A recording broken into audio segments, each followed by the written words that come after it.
22 अप्रैल 2025 जम्मू कश्मीर के पहलगाम की बैसरन वैली एक ऐसे भयानक आतंक की गवाह बनी जिसने पूरे देश को झकझोर कर रख दिया। अनंतनाग जिले के पहलगाम से 6 किलोमीटर दूर लोकेटेड ये बैसरन वैली एक पॉपुलर टूरिस्ट स्पॉट है, जिसे इसकी खूबसूरती के कारण मिनी स्विट्जरलैंड भी कहा जाता है। इस घाटी के चारों ओर देवदार के लंबे पेड़ों का घना जंगल है। आसपास बहती नदियां हैं और दूर ऊंचाई पर बर्फ से ढकी चोटियां हैं, जो इस घाटी को एक ऐसी नायाब जगह बनाती है कि टूरिस्ट खुद ब खुद इस ओर खींचे चले आते हैं। उस दिन भी सैकड़ों लोग कश्मीर की इन सुंदर वादियों में अपनों के साथ समय बिताने आए थे। कोई कई महीनों की सेविंग्स करके अपने परिवार के साथ यहाँ छुट्टियाँ मनाने पहुँचा था। कोई अपने बेटे के अच्छे नंबर लाने पर उसे यहाँ घुमाने लाया था, तो कोई अपनी नई शादी के बाद इन हसीन वादियों में हनीमून मनाने आया था। चारों तरफ बस खूबसूरती और खुशहाली थी। बच्चों की हंसी, कैमरों की क्लिक और लोगों की बातचीत के बीच माहौल में एक सुकून भरी गूंज थी। कोई धरती के स्वर्ग को बस निहारे जा रहा था, तो कोई अपनी पत्नी की बाहों में ऐसे खोया हुआ था जैसे वो कुछ पल के लिए अपने सारे गमों को भूलकर बस इस पल में समा जाना चाहता हो। किसी को जरा सा भी अंदाजा नहीं था कि अब से बस कुछ देर में यहाँ कुछ ऐसा होने वाला है जो इस जन्नत जैसे माहौल को कुछ ही पलों में नरक बना देगा। जब सब लोग अपनों के साथ इस हसीन मंजर में डूबे हुए थे, तभी देवदार के पेड़ों से 5 से 6 लोग निकलकर वहाँ पहुँचते हैं। उनमें से कईयों ने भारतीय सेना और पुलिस की वर्दी पहन रखी थी, लेकिन असल में वो बेरहम आतंकी थे। हर एक के हाथ में M4 कार्बाइन्स और AK-47 जैसी खतरनाक राइफल्स थी और उनके पीठ पर लदे भारी बैग गोलियों, ग्रेनेड और बारूद से भरे हुए थे। वो धीरे धीरे शिकारियों की तरह इस घाटी में घुस चुके थे। इन टूरिस्ट की हंसी, उनकी मासूमियत उन आतंकियों को इस कदर चुभ रही थी कि वो जल्दी से जल्दी उन्हें खामोश कर देना चाहते थे। आतंकी सबसे पहले शुभम नाम के आदमी के पास पहुंचते हैं, जो अपने परिवार के साथ हंसी खुशी की बातों में डूबे हुए थे। एक आतंकी ने तुरंत लपक कर शुभम पर बंदूक तान दी और चीख कर बोला, बता तू हिंदू है या मुसलमान। आतंकियों की बंदूक और सवाल से शुभम और उनकी पत्नी दोनों डर से कांपने लगे। जब आतंकी ने दोबारा चिल्लाकर पूछा, तो शुभम के कांपते हुए होठों से बस एक शब्द निकला, हिंदू। इतना सुनते ही आतंकी गुस्से से पागल हो गए और उनकी आंखों में नफरत उबाल मारने लगी। इसके बाद आतंकियों ने अपनी राइफल से अंधाधुंध कई गोलियां शुभम पर दाग दी। शुभम के शरीर से खून का फवार छूट पड़ा और वो वही जमीन पर गिर पड़े। अपनी आंखों के सामने अपने पति को जान गंवाते देख शुभम की पत्नी रोने चीखने लगी और मदद के लिए पुकार लगाने लगी। इसके बाद आतंकी पूरी जगह में फैलकर हिंदुओं को निशाना बनाने में जुट गए। एक आतंकी की नजर इंडियन नेवी के लेफ्टिनेंट विनय नरवाल पर पड़ी, जो अपनी नई नवेली दुल्हन हिमांशी के साथ थे। उनकी शादी को महज अभी 6 दिन ही हुए थे और वो अपनी नई जिंदगी की शुरुआत कश्मीर की इन खूबसूरत फिजाओं में करने आए थे। लेकिन आतंकियों ने एकदम से उनकी खुशगवार जिंदगी को मौत के अंधेरे में धकेल दिया। आतंकी ने विनय के पास आकर उनका नाम और धर्म पूछा। जवाब में हिंदू सुनते ही आतंकी ने उन्हें भी गोली मार दी और आगे बढ़ गया। पीछे रह गई बस विनय की पत्नी हिमांशी, जो रोती हुई आंखों से अपने जीवन साथी की लाश के पास बैठी उन्हें देख रही थी, जो अब कभी लौट कर नहीं आने वाले थे। 2-4 मिनट की गोलियों की गड़गड़ाहट से ही पूरी घाटी कांप उठी थी। चारों दिशाओं में बारूदी गंध फैल चुकी थी। गोलियों की आवाज सुनकर बच्चे चीख रहे थे, औरतें बिलख रही थी और मर्द अपनी और अपनों की जान बचाने की कोशिश में लगे हुए थे। कुछ लोग जान बचाने के लिए पेड़ों के पीछे छिप गए, तो कुछ लोग लगातार मदद के लिए चिल्ला रहे थे, लेकिन अफसोस उनकी जान बचाने वाला आज कोई नहीं था। अमेरिका में काम करने वाले कलकत्ता के बिटान अधिकारी कुछ दिनों की छुट्टी के लिए अपनी पत्नी सोहिनी अधिकारी और अपने 3 साल के बेटे के साथ कश्मीर घूमने आए थे। उनके बेटे को जब गोलियों की तड़तड़ाहट सुनाई दी, तो वो मासूम बच्चा अचानक डर के मारे चिल्ला उठा, मम्मा साउंड फायर। उस मासूम की आंखों में ऐसा डर था कि वो समझ ही नहीं पा रहा था कि ये क्या और क्यों हो रहा है। बिटान ने बिना एक पल गवाए बेटे का हाथ कसकर पकड़ लिया और दौड़ने लगे। उनके साथ उनकी पत्नी सोहिनी भी थी, जो अपने परिवार को किसी तरह मौत के मुंह से खींच ले जाना चाहती थी। लेकिन उसी पल आतंकियों ने उन्हें घेर लिया। जैसे ही आतंकियों को पता चला कि बिटान हिंदू है, उन्हें उनकी पत्नी और बेटे के सामने ही गोलियों से भून दिया गया। चारों ओर भगदड़ मच चुकी थी। कुछ लोग गिरते पड़ते भागने की कोशिश कर रहे थे, तो कुछ लोग डर के मारे जमीन पर ही लेट गए, जैसे मिट्टी से चिपक जाने से मौत टल जाएगी। तभी एक आतंकी खून से सना चेहरा और आंखों में वहशीपन लिए लोगों के सामने आया और जोर से चिल्लाया कि सारे हिंदू एक तरफ हो जाओ और मुसलमान एक तरफ। सभी लोग सन्न रह गए, कोई अपनी जगह से हिल भी नहीं पाया। इसके बाद उन आतंकियों ने एक एक कर लोगों से उनका धर्म पूछना शुरू किया। क्या तुम हिंदू हो? जिसने भी हाँ कहा, अगले ही पल आतंकियों ने उसे गोलियों से भून डाला। कुछ ही मिनटों में कई लोग मारे जा चुके थे। उन सभी की सिर्फ इतनी गलती थी कि वो हिंदू थे। मन ही मन वहाँ मौजूद सभी लोगों में खौफ था। किसी को नहीं पता था कि अगले पल कौन मौत के निशाने पर होगा। इसके बाद आतंकियों ने नाम पूछने के बजाय उनसे कलमा पढ़वाना शुरू कर दिया। जो लोग इसे पढ़ नहीं पाए, अगले ही पल उनकी जान ले ली। इन मासूम लोगों की भीड़ में सुशील नथानियल का परिवार भी मौजूद था। एक आतंकी सुशील के पास आया और दहाड़ते हुए बोला, चल घुटनों पर बैठ और कलमा पढ़। सुशील ने कांपते हुए जवाब दिया, मैं ईसाई हूँ, मुझे कलमा पढ़ना नहीं आता। बस ये सुनना था कि आतंकी ने झट से अपनी बंदूक सुशील की ओर घुमा दी और उनकी जान ले ली। दूसरी ओर पल्लवी के पति मंजुनाथ को भी आतंकियों ने धर्म के नाम पर मौत दे दी। पल्लवी अपनी आंखों के सामने अपने पति को जान गंवाते देख रो पड़ी और फफकते हुए आतंकियों से कहा कि मुझे भी मार दो, मैं अब जीकर क्या करूंगी। इस पर एक बहशी आतंकी जोर से हंस पड़ा और बोला, जा तुझे नहीं मारते, मोदी को जाकर बता देना। 20 के करीब लोग मारे जा चुके थे, लेकिन आतंक का ये सिलसिला आज बैसरन घाटी में रुकने का नाम नहीं ले रहा था। इसके बाद आतंकियों ने सभी मर्दों को लाइन में खड़ा किया और एक एक कर उनकी पैंट उतरवाकर उनका प्राइवेट पार्ट चेक करने लगे। ये बेरहम आतंकी इस तरह कंफर्म करना चाहते थे कि उनका खतना हुआ है या नहीं। जिस किसी का भी खतना नहीं दिखा, आतंकियों ने तुरंत उन्हें गोली मारकर उनकी जान ले ली। उस वक्त घाटी में सिर्फ और सिर्फ खौफ और आतंक का मंजर था। बच्चों के रोने की आवाज थी, महिलाओं की चीखें थी, जमीन पर पड़ी लाशों से रिश्ता खून था और हवाओं में तैरता आतंकियों का धर्म से जुड़ा सवाल था, जो हर अगले पल किसी न किसी को निगलने के लिए तैयार था। इसी बीच आतंकियों की नजर घोड़ा लिए आदिल हुसैन पर पड़ी, जो एक हिंदू टूरिस्ट को अपने घोड़े पर बैठाकर बैसरन घाटी की ओर आ रहा था। आतंकी सिर्फ गैर मुसलमानों का खून बहाना चाहते थे, इसलिए उन्होंने आदिल को नजरअंदाज कर उसके घोड़े पर बैठे टूरिस्ट पर निशाना साध दिया। पर इससे पहले कि कोई गोली चलती, आदिल अपनी जान की परवाह किए बिना टूरिस्ट को बचाने के लिए अकेले ही आतंकियों से भिड़ गया। उसने एक आतंकी से राइफल छीनने की कोशिश की, मगर अकेले आदिल की ताकत आतंकियों के सामने टिक नहीं पाई और कुछ ही पलों में गोलियों की बौछार ने उसे भी मौत की नींद सुला दिया। आदिल चाहता तो बीच में ना आकर अपनी जान बचा सकता था, लेकिन वो एक मिसाल बना कि धर्म के नाम पर हिंसा करने वालों की भीड़ में अगर एक इंसान भी ऐसा है जो धर्म से ऊपर इंसानियत को रखता है, तो शायद ये दुनिया जीने लायक बची रहेगी। लेकिन उन हैवान आतंकियों के सर पर जैसे एक अजीब तरह की सनक सवार थी। उन्होंने अपने शरीर पर कैमरे लगा रखे थे, जिनसे वो इस पूरी घटना की रिकॉर्डिंग कर रहे थे, ताकि हिंदुओं की चीख पुकार से भरी रिकॉर्डिंग दिखाकर वो अपने आकाओं से शाबाशियां बटोर सके।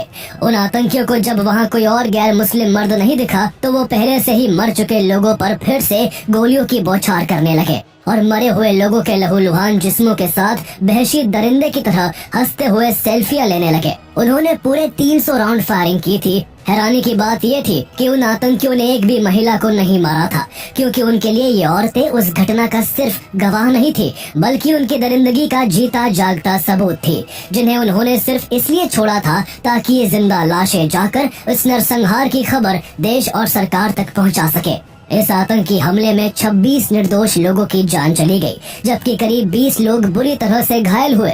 ये जम्मू कश्मीर के इतिहास का one of the deadliest terror attack था, जिसमें धर्म पूछकर लोगों को यूं खुलेआम मारा गया था। The terrorists spared no one. As they massacred a valley in Pahalgam, terrorists asked for religious identity of people and shot down those who weren't Muslims. हमारे सामने ये सब को मारा, उधर कोई पुलिस वाला नहीं था। They belong to a group called the TRF. एक साथ 26 लोगों की हत्या करने के बाद आतंकी देवदार के पेड़ों से घिरे जंगल में घुस गए और बेफिक्र होकर वहां से तेजी से भाग निकले। मृतकों के परिवार फूट फूट कर रो रहे थे और जो 20 लोग घायल थे वो भी काफी देर तक वही दर्द के मारे तड़पते रहे। सबसे हैरानी की बात ये थी कि वहाँ सुरक्षा बलों का कोई नामो निशान नहीं था। कोई नहीं था जो उन लोगों को बचाता, उनकी आंखों में साफ दिख रही मौत के साए को दूर कर उन्हें जिंदगी की उम्मीद देता। न कोई सुरक्षा कर्मी था और न ही कोई मेडिकल हेल्प। बैसरन घाटी काफी ऊंचाई पर है, इसलिए यहाँ तक वाहन नहीं लाए जा सकते। यहाँ पैदल या फिर घोड़े और खच्चर पर सवार होकर आया जा सकता है। ऐसे में दर्द से चीखते लोगों को देख जहाँ कई लोकल लोग हाथ पर हाथ रखे सब कुछ चुपचाप देखते रहे, तो वही कुछ लोकल कश्मीरी लोग हिम्मत करके मदद के लिए आगे आए। किसी ने किसी बच्चे को पीठ पर बिठाकर नीचे पहुँचाया, तो किसी ने अपने घोड़े पर बिठाकर घायलों की मदद करनी शुरू की। इतना बड़ा हमला हो जाने के काफी देर बाद भी CRPF, Jammu and Kashmir police और आर्मी तक इसकी इंफॉर्मेशन नहीं पहुंच पाई थी। संयोग से उस समय सीआरपीएफ बटालियन के कमांडिंग ऑफिसर राजेश कुमार किसी काम से बैसरन घाटी से गुजर रहे थे। तभी उन्हें घाटी से उतरते लोगों की हड़बड़ाहट और रोने की पुकार सुनाई दी। उन्होंने एक घोड़े वाले को रोककर पूछा कि यहाँ कुछ हुआ है क्या। उस घोड़े वाले ने बताया कि साहब, बैसरन में गोलियां चली है और काफी लोगों की जान चली गई है और कई लोग घायल पड़े हुए हैं। इतना सुनते ही राजेश कुमार सारा मामला समझ गए और बिना कोई देरी किए पास के सीआरपीएफ कैंप को इन्फॉर्म करके जल्द से जल्द क्विक एक्शन टीम को बैसरन घाटी पहुंचने को कहा और खुद घटना स्थल की ओर निकल पड़े। आतंकी हमले की सूचना मिलते ही सीआरपीएफ तुरंत एक्शन में आ गई। 25 कमांडो की एक क्विक एक्शन टीम को तैयार करके बैसरन घाटी रवाना कर दिया गया। सीआरपीएफ का यह कैंप बैसरन घाटी से करीब 7 किलोमीटर की दूरी पर था और रास्ता भी काफी पहाड़ी था, इसलिए क्विक एक्शन टीम को घटना स्थल तक पहुंचने में 40 मिनट लग गए। क्विक एक्शन टीम ने वहां पहुंचते ही सबसे पहले यह श्योर किया कि वहां पर कोई आतंकी तो नहीं छिपा हुआ है। वहां उन्हें आतंकी तो नहीं, पर डर के मारे छिपे हुए लोग जरूर दिखाई दिए, जिनकी आंखों में अब भी मौत का खौफ था। इन्हीं में से 3 लोगों का गोली लगने से काफी खून बह चुका था और उन्हें जल्द से जल्द मेडिकल एड की नीड थी। उन तीनों को हेलीकॉप्टर से अनंतनाग के डिस्ट्रिक्ट हॉस्पिटल के लिए रवाना किया गया, लेकिन दुर्भाग्य से ज्यादा खून बहने की वजह से उन 3 में से एक घायल आदमी ने रास्ते में ही दम तोड़ दिया। बाकी के उन 2 घायलों को सुरक्षित हॉस्पिटल पहुंचा दिया गया। उनके अलावा और भी जो लोग घायल हुए थे उन्हें भी नियर बाय मेडिकल सेंटर्स पहुंचाया गया। कुछ ही देर में आर्मी और जम्मू एंड कश्मीर पुलिस की टीम घटना स्थल पर पहुंच गई और उन्होंने मिलकर एक बड़ा रेस्क्यू मिशन चलाया। हालांकि अब तक टूरिस्ट में इस कदर खौफ बैठ चुका था कि जब सीआरपीएफ के जवान उनकी मदद के लिए वहां पहुंचे तो कई लोगों ने उन्हें आतंकवादी समझा, क्योंकि आतंकी भी सेना और पुलिस की वर्दी पहन कर आए थे। एक महिला तो रोकर सीआरपीएफ के जवानों के आगे गिड़गिड़ाने लगी, प्लीज मेरे बच्चे को मत मारना, मैंने पहले ही अपने पति को खो दिया है। उस महिला का एक खौफ देखते ही सीआरपीएफ के जवानों के रोंगटे खड़े हो गए। उन्होंने तुरंत सभी को शांत किया और बताया कि वो भारत के जवान हैं और उनकी रक्षा के लिए आए हैं। भले ही इंडियन फोर्सेस बाद में घटना स्थल पर पहुंची और घायलों को रेस्क्यू किया, लेकिन इस हमले में हुई 26 निर्दोष लोगों की मौत ने भारत की सुरक्षा व्यवस्था पर गहरे प्रश्न चिन्ह खड़े कर दिए थे। वहां सुरक्षा बल का ना होना अथॉरिटीज की लापरवाही को दर्शाता है। सबसे हैरानी की बात यह है कि पहलगाम में हुए आतंकी हमले से पहले इंटेलिजेंस ब्यूरो को 4 अप्रैल 2025 को एक इंटेल मिला था कि पाकिस्तान के एक आतंकी संगठन ने अपने लोकल गुर्गों को हमले के लिए पहलगाम के होटलों की रेकी करने का निर्देश दिया था। ये जानकारी subsidiary multi agency centre SMACA के जरिए साझा भी की गई थी, लेकिन इसके बावजूद मौके पर एक भी सुरक्षा कर्मी मौजूद नहीं था। हालांकि बाद में भारत सरकार ने इस पर सफाई देते हुए कहा कि लोकल अथॉरिटीज ने सिक्योरिटी एजेंसीज को इन्फॉर्म किए बिना समय से पहले ही बैसरन वैली को खोल दिया था, जबकि हर साल इस घाटी को जून में अमरनाथ यात्रा के वक्त खोला जाता था। सरकार की सफाई पर भी गहरा सवाल था कि जब बैसरन वैली के खुलने के बारे में मैगी और चाय बेचने वालों को पता था, उन हजारों टूरिस्ट को मालूम था जो यहाँ घूमने आए थे, तो सरकार, सिक्योरिटी फोर्सेस और इंटेलिजेंस एजेंसी से आखिर ये जानकारी कैसे छुपी रह गई। इसके अलावा ये कितनी विडंबना की बात है कि कैसे आतंकी इतनी ज्यादा वेपनरी के साथ बड़ी आसानी से कश्मीर में घुसकर अटैक करते हैं और बिना पकड़ाए भाग भी जाते हैं। आतंकियों ने इस पहलगाम हमले को अंजाम देने से पहले कई दिनों तक रेकी की थी, लेकिन फिर भी सिक्योरिटी फोर्सेस को इस प्लानिंग की कानो कान खबर तक नहीं लगी और उनके सूत्रों का नेटवर्क धराशायी हो गया। जम्मू कश्मीर में ये कोई पहला आतंकी हमला नहीं है। इससे पहले चाहे 2016 का उरी अटैक हो या बारामूला अटैक, 2019 का पुलवामा अटैक हो या फिर 2024 का रियासी अटैक, हमारी सिक्योरिटी फोर्सेस को घटना होने के बाद अपनी चूक का पता चल पाता है। आखिर बार बार ऐसी लापरवाही कैसे हो जाती है? क्यों हमारी इंटेलिजेंस एजेंसीज और सिक्योरिटी फोर्सेस एक दूसरे से कोऑर्डिनेट करके किसी भी आतंकी हमले को होने से पहले ही नहीं रोक पाती है? देश में चाहे किसी भी पार्टी की सरकार हो, आतंकी हर बार अपने मंसूबों में कामयाब रहे हैं। 2001 का पार्लियामेंट अटैक हो या 2002 का अक्षरधाम हमला, 2005 का दिल्ली सीरियल ब्लास्ट हो या 2006 का Mumbai train blast, 26/11 Mumbai attack हो या फिर 2016 का पठानकोट एयरबेस अटैक, आतंकियों ने हर बार देश को नुकसान पहुंचाया है और हमारी सिक्योरिटी फोर्सेस और इंटेलिजेंस एजेंसीज इन्हें रोकने में नाकाम रही है। जैसे ही पहलगाम में हुए इस आतंकी हमले की खबर मीडिया में आई, पूरा देश सन्न रह गया। इस हमले में जिन पत्नियों ने अपने पति और जिन बच्चों ने अपने पिता को अपनी आंखों के सामने आतंकियों के हाथों मरते देखा था, जब उनके मुंह से देश के लोगों ने उस भयानक हमले के बारे में सुना तो सभी के रोंगटे खड़े हो गए।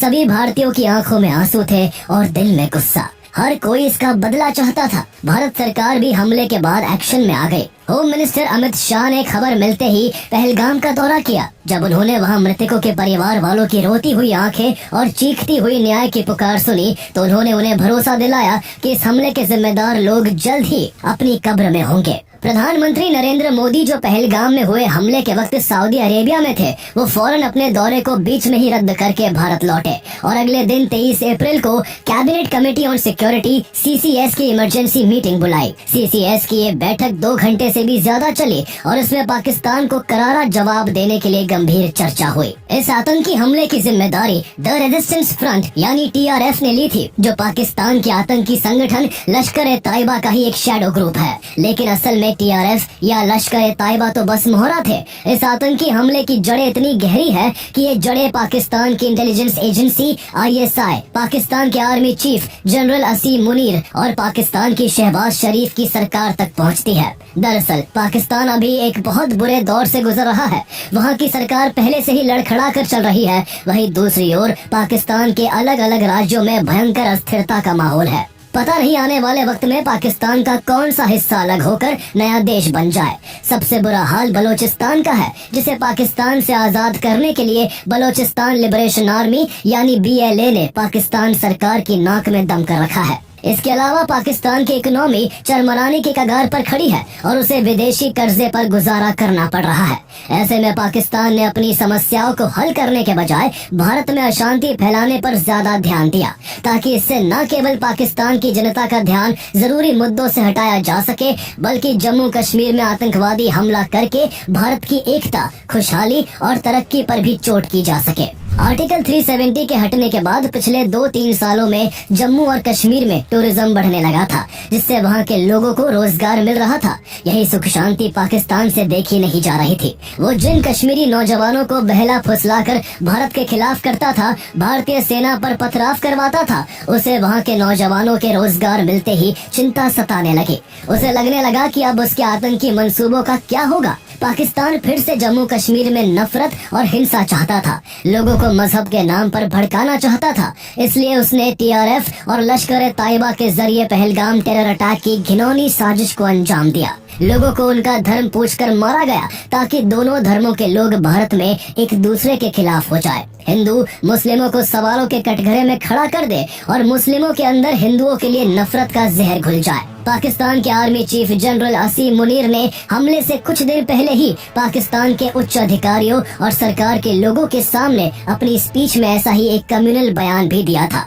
जिसमें उसने बड़ी शान से कहा था कि पाकिस्तान की कहानी अपने बच्चों को जरूर सुनाए। हम हिंदुओं से अलग है, हम एक नहीं है। इसी बुनियाद पर ही पाकिस्तान का निर्माण हुआ था और पाकिस्तान की आने वाली सभी पीढ़ियों को ये बात सिखाई जानी चाहिए। जिस देश का आर्मी चीफ ऐसी नफरती सोच रखता हो, वो देश आतंक के अलावा दुनिया को और क्या ही दे सकता है। इसी वजह से भारत सरकार इस बार पाकिस्तान पर ऐसा शिकंजा कसने का मन बनाती है जो उसकी कमर तोड़ कर रख दे।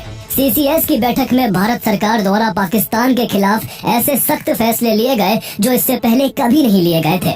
भारत ने सबसे पहले पाकिस्तान पर वाटर स्ट्राइक करते हुए 1960 की इंडस वाटर ट्रीटी को सस्पेंड कर दिया। ये कितना बड़ा फैसला है, इसे इसी बात से समझा जा सकता है कि इससे पहले पाकिस्तान की तरफ से कई आतंकी हमले किए जा चुके हैं और दोनों देशों के बीच 1965, 1971 और 1999 जैसे युद्ध हो चुके हैं। लेकिन फिर भी भारत ने कभी इंडस वाटर ट्रीटी को सस्पेंड नहीं किया था। ये पहली बार है जब ऐसा हुआ है। इसका पाकिस्तान पर कितना बुरा असर पड़ेगा, इसका अंदाजा इसी से लगाया जा सकता है कि पाकिस्तान की 80% खेती के योग्य जमीन सिंधु और उसकी सहायक नदियों के पानी पर निर्भर है। इस पानी का 90% से ज्यादा हिस्सा सिंचाई में इस्तेमाल किया जाता है। ऐसे में पाकिस्तान में लाइफलाइन कही जाने वाली सिंधु और सहायक नदियों के पानी को भारत द्वारा रोकने से पाकिस्तान और उसकी इकोनॉमी पर इसका सीधा असर पड़ेगा, जो पहले से ही रेंग रही है। इंडस वाटर ट्रीटी के तहत पहले भारत पाकिस्तान को नदियों के पानी के बहाव और उससे जुड़ी अन्य जानकारियां शेयर करता था, लेकिन अब भारत न केवल नदियों का पानी रोक सकता है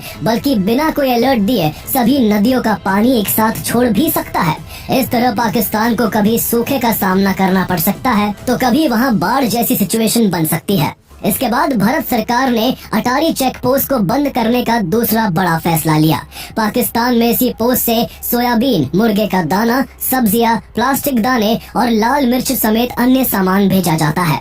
इसके बंद होने से पाकिस्तान को हजारों करोड़ का नुकसान हो सकता है। तीसरा फैसला SAARC visa exemption scheme SVES visas को रद्द करने का लिया गया। चौथे फैसले के तहत भारत में मौजूद हर पाकिस्तानी नागरिक को अगले 48 घंटे के भीतर देश छोड़कर वापस जाने का आदेश दिया गया और पाकिस्तानी नागरिक अब भारत का दौरा नहीं कर पाएंगे। इसका सबसे बड़ा झटका उन पाकिस्तानी मरीजों को लगा जो अच्छे और सस्ते इलाज के लिए इंडिया के हॉस्पिटल्स में इलाज करवा रहे थे। इन फैसलों से उन महिलाओं को भी झटका लगा जिन्होंने शादी पाकिस्तान में की थी, लेकिन वो अपने बच्चों के साथ भारत में रह रही थी। इसके बाद पांचवें फैसले के तहत नई दिल्ली स्थित पाकिस्तान हाई कमीशन में तैनात पाकिस्तान डिफेंस एडवाइजर्स को एक हफ्ते के अंदर भारत छोड़ने के निर्देश दे दिए गए। हाई कमीशन में पाकिस्तानी स्टाफ की संख्या भी घटाकर 55 से 30 कर दी गई। इसके अलावा सरकार ने बाद में पाकिस्तान के न्यूज चैनल्स, क्रिकेटर्स और इन्फ्लुएंसर्स के यूट्यूब और एक्स अकाउंट्स भी इंडिया में बैन किए, जो इंडियन ऑडियंसेस से व्यूज बटोर कर पैसे कमाते थे। भारत सरकार के इन सभी कड़े फैसलों से साफ झलकता है कि भारत इस बार पाकिस्तान के आतंकवाद पर जरा भी ढील नहीं बरतने वाला है। CCS की बैठक में सख्त फैसले लेने के बाद अगले दिन PM नरेंद्र मोदी ने बिहार में एक जनसभा को संबोधित करते हुए पाकिस्तान को कड़ा संदेश देते हुए कहा, उन आतंकियों को और इस हमले की साजिश रचने वालों को उनकी कल्पना से भी बड़ी सजा मिलेगी। सजा मिल कर के रहेगी। अब आतंकियों की बची खुची जमीन को भी मिट्टी में मिलाने का समय आ गया है। इसके बाद NIA ने इस हमले की जांच शुरू कर दी, जो अभी तक जारी है। साथ ही इस हमले को अंजाम देने वाले आतंकियों को ढूंढने के लिए इंडियन डिफेंस फोर्सेस ने सर्च ऑपरेशन शुरू कर दिया। 3 आतंकियों के पोस्टर भी जारी कर दिए गए और जिन लोकल लोगों ने उन आतंकियों को पनाह दी थी उन पर भी शिकंजा कसा जाने लगा। लश्कर-ए-तैयबा के कई ओवरग्राउंड वर्कर्स को गिरफ्तार किया गया। सैकड़ों लोकल लोगों को हिरासत में लेकर पूछताछ की जाने लगी और ऑपरेशन के दौरान आसिफ शेख और आदिल ठोकेर जैसे कई आतंकियों के घरों को एक्सप्लोजिव से तबाह कर दिया गया।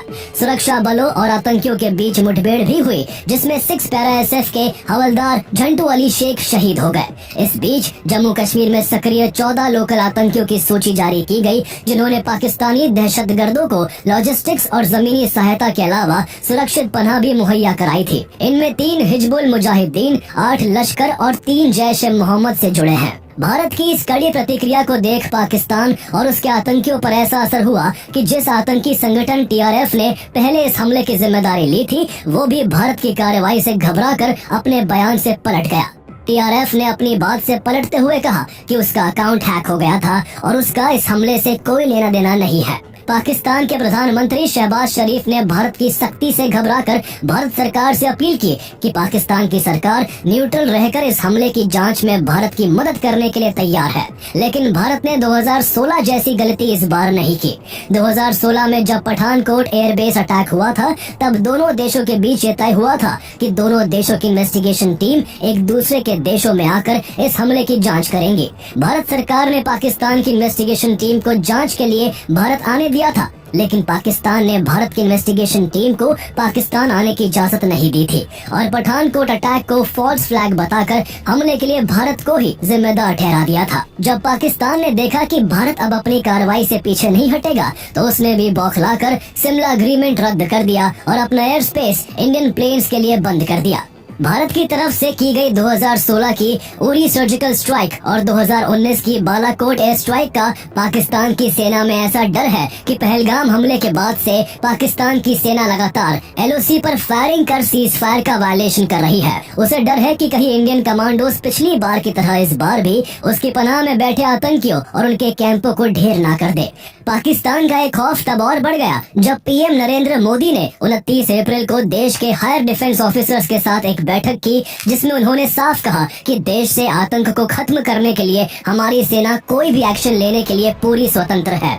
जवाब कब और कैसे देना है ये तय करने के लिए सेना को खुली छूट है। जहां अमेरिका, ब्रिटेन, इटली, फ्रांस और सऊदी अरब जैसे दर्जनों देशों ने पाकिस्तान के आतंकवाद की निंदा करते हुए खुद को भारत के साथ बताया, तो वही चाइना पाकिस्तान को अपना समर्थन दे चुका है। पाकिस्तान के अलावा अगर कोई ऐसा देश है जो भारत को हमेशा नुकसान पहुंचाना चाहता है तो वो चाइना है। जब से अमेरिका और चीन के बीच टैरिफ वॉर शुरू हुई है तब से अनुमान लगाया जा रहा है कि इसका सबसे ज्यादा फायदा भारत को हो सकता है। चाइना के इन्वेस्टमेंट्स भारत में आएंगे, जिससे चीन की इकोनॉमी को झटका लगेगा और भारत की इकोनॉमी की रफ्तार और भी बढ़ जाएगी। आज इंडिया वर्ल्ड की 5th लार्जेस्ट इकोनॉमी है और एक्सपर्ट्स के हिसाब से 2028 तक भारत दुनिया की 3rd लार्जेस्ट इकोनॉमी बन जाएगा। ऐसे में चीन के लिए भारत का इतना कामयाब होना उसे अपने लिए और भी बड़ा खतरा लग रहा है, जिस वजह से वो भारत के खिलाफ जाने के लिए पाकिस्तान और उसके आतंकवाद का समर्थन करने को भी तैयार है। ऐसे में भारत के लिए जम्मू कश्मीर में बार बार होते आतंकी हमलों पर फुल स्टॉप लगाना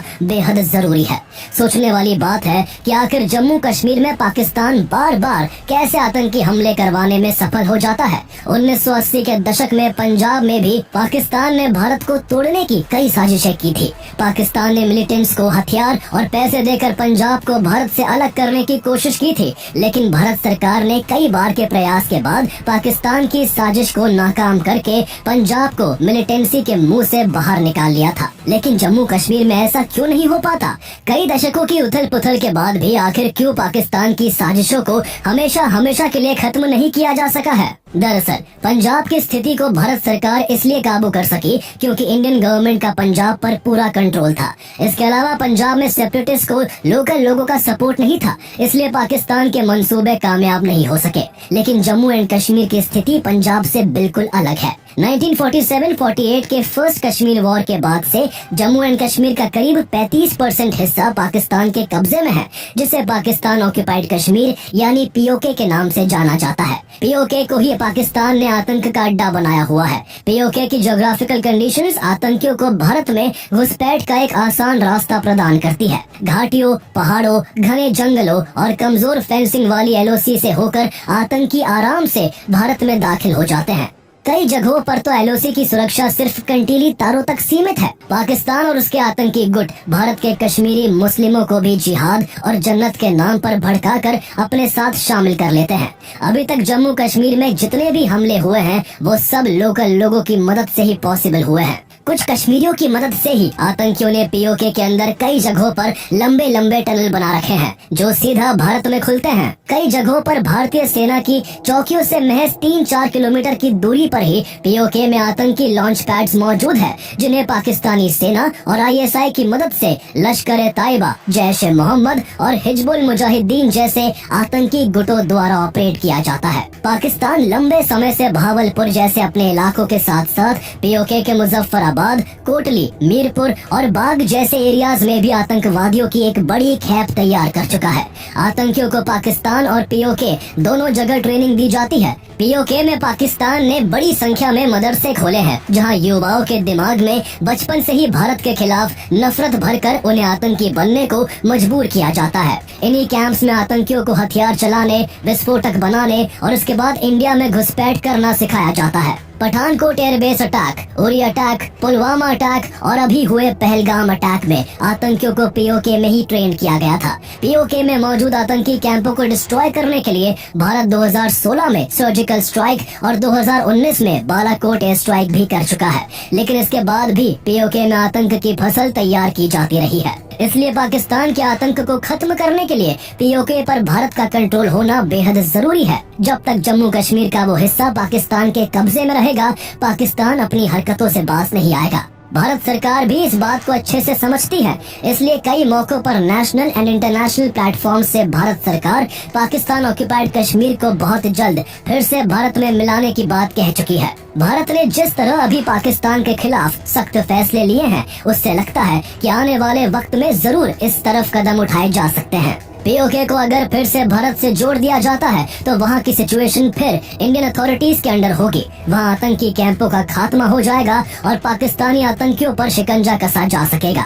लेकिन पीओके को भारत में शामिल करना अगर इतना ही आसान होता तो सालों पहले ही ये काम हो गया होता। इस काम में कई जरूरी पेच हैं जो भारत के लिए बड़ी चुनौती खड़ी कर सकते हैं। 1948 में भारत ने कश्मीर इशू को यूनाइटेड नेशन में ले जाने की एक ऐतिहासिक भूल की थी, जिसका खामियाजा भारत को आज तक सहना पड़ रहा है। अगर भारत पीओके को वापस लेने की कोशिश करता है तो यूएन का इंटरफेरेंस तय है। हालांकि अब भारत के यूएस, फ्रांस, यूके और रशिया जैसे वीटो होल्डिंग देशों से अच्छे संबंध है, लेकिन चाइना पाकिस्तान के पक्ष में वीटो लगाकर एक बड़ी रुकावट बन सकता है। और अगर कूटनीति से बात नहीं बनी तो भारत को शायद पाकिस्तान से खुली जंग लड़नी पड़े। ये युद्ध लंबा चल सकता है, जिसमें देश की इकोनॉमी पर बुरा असर पड़ेगा। दोनों देश के पास न्यूक्लियर वेपन है, इसलिए युद्ध की स्थिति में दोनों ही ओर से न्यूक्लियर वेपन के इस्तेमाल का खतरा है। इसके अलावा अगर युद्ध होता है तो चीन अपने फायदे के लिए पाकिस्तान के साथ खड़ा होकर भारत के खिलाफ युद्ध में शामिल हो सकता है। ऐसे में भारत के सामने दो मोर्चों पर